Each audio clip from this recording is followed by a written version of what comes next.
She was right in front of me now, her face inches from mine. Her last whisper echoed through the water. Now you're part of the room.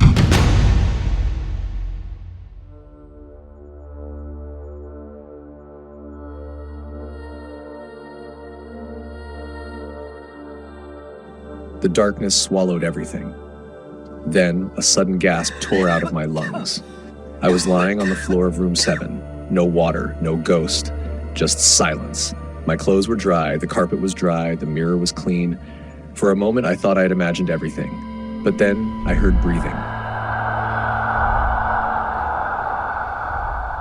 Slow, shaky breaths coming from under the bed again. I stood up, legs trembling, and stepped back toward the door. The handle twisted before I could touch it. It locked itself. Behind me, the TV turned on by itself, blasting static. In the static, a face flickered in and out of the distortion, mouthing words I couldn't make out. I covered my ears. The static grew louder. Then the phone rang. Not a normal ring, a drowned, bubbling tone, like the sound was coming through water.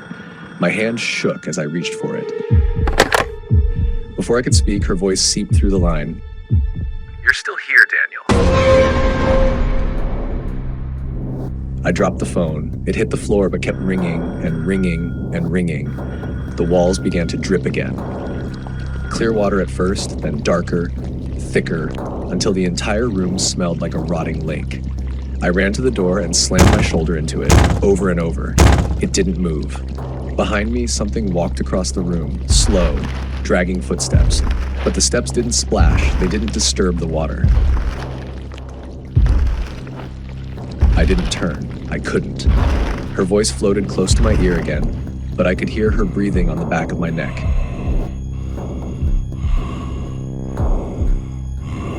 "You can't leave. They all try." Her fingers slid across my shoulder. Cold, dead, wrinkled like they had been underwater for too long. Then the window shattered behind me. A rush of black water burst into the room, knocking me forward. I hit the floor hard, the current pulling at my legs. She stepped through the broken window frame, her body dripping endlessly as if the storm outside was pouring straight through her. Her eyes were hollow now, empty sockets filled with darkness. She lifted her hand and pointed behind me. I looked. Hands. Dozens of them. Pale, swollen hands reaching up through the rising water, grabbing my ankles, pulling. Every face beneath the surface was screaming silently. Former guests, all of them. All trapped here. I tried to fight it, clawing at the wall, the door, anything, but the water dragged me down, into the dark. The darkness pressed against my chest and the water filled my lungs. I felt like everything was over until I saw him. That entity. It wasn't the woman this time. It was a black shadow, heavy, moving inside the water like living smoke. It approached me. Its voice wasn't a sound, but bubbles exploding inside my mind. It told me, "You shouldn't die. Not yet." My voice choked, but I tried to pray with any word. "Please, let me live." The shadow stopped, then it shaped itself into something almost human, its features shifting like water. "Let you live? In exchange for what?"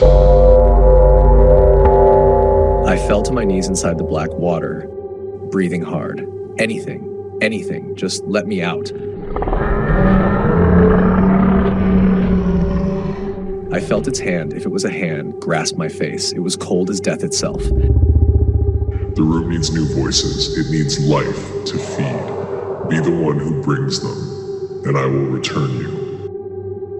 I wanted to refuse. I wanted to scream, but the water rose above my head and I started drowning again. I knew it was giving me a choice, only in appearance. I screamed, yes, I accept. Just let me live." Everything stopped. The water split around me. The darkness pulled back, and the entity leaned forward until its forehead touched mine. A pact between us. Then, In one violent push, I was expelled from the darkness like a giant wave had thrown me out. I returned to the room, alive, but different. I was lying on the floor of room 7, breathing, alive, but my hands were trembling, my body soaked, and the black water was seeping slowly from under the door, then vanishing as if evaporating. Everything was quiet, terrifying, and different. When I looked into the mirror, I didn't see my face. I saw a shadow behind me, the same shadow that made the pact with me. And on the mirror's surface, a new sentence appeared, written slowly, "Bring them."